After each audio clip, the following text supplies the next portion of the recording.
Bismillahirrahmanirrahim. Assalamu alaikum friends. I am Mohammad Asad and you are watching AutoCAD with Asad YouTube channel. Friends उम्मीद करता हूँ आप सब खैरियत से होंगे। तो आज मैं फिर आपके लिए एक AutoCAD के रिलेटेड वीडियो लेके आया हूँ। तो आज की इस वीडियो के अंदर भी हम एक 2D ड्राइंग बनाने का तरीका आपको बताएंगे। तो ये मैं यहाँ से एक पिक्चर ओपन करता हूँ। तो ये आप जो शेप सामने देख रहे हैं, आज की इस वीडियो के अंदर मैं आपको यही शेप बनाने का तरीका बताऊँगा। दोस्तों बहुत ही आसान शेप है, 2D शेप है, कोई मुश्किल काम नहीं है इसके अंदर। तो इससे पहले भी मैं अपने चैनल के ऊपर बहुत सी वीडियो जो है अपलोड कर चुका हूँ। तो अगर आपने वो वीडियो नहीं देखी तो आप मेरे चैनल के ऊपर जाके देख सकते हैं। तो दोस्तों यहाँ पे आप देख सकते हैं, यहाँ पे हमारे पास एक सर्कल लगे हुए है जी 37.5 डाया का, उसके ऊपर 27 रेडियस का है। और यहाँ से हमने ये 30 डिग्री के एंगल पे ये दो लाइनें लगानी है, पहले एक 30 पे फिर दूसरी।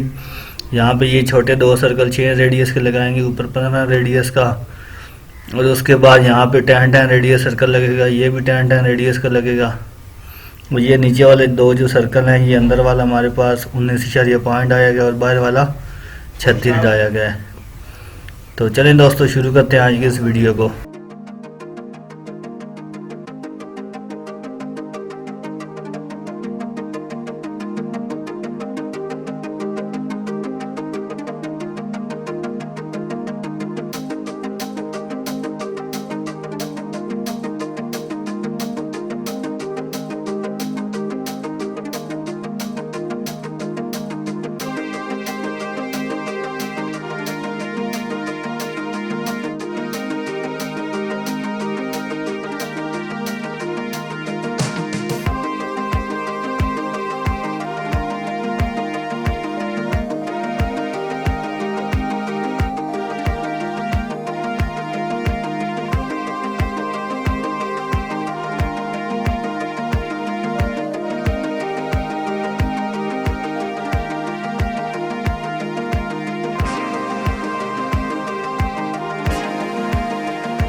तो यहाँ पे दोस्तों आप देख सकते हैं हमारी शेप जो है वो कंप्लीट हो गई है। अब हम इसके ऊपर जल्दी जल्दी जो है वो डायमेंशन लगा लेते हैं सारी।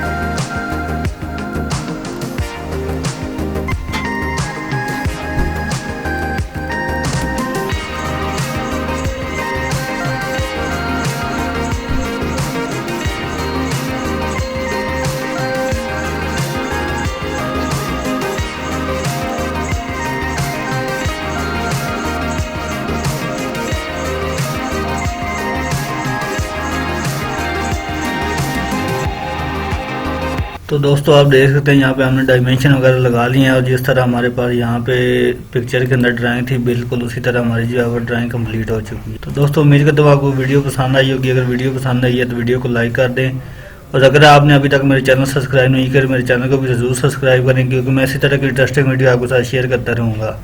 तो इंशाल्लाह जल्द आते रहूँगा एक नई वीडियो के साथ। तब तक के लिए अपना ख्याल रखें। अल्लाह हाफिज़।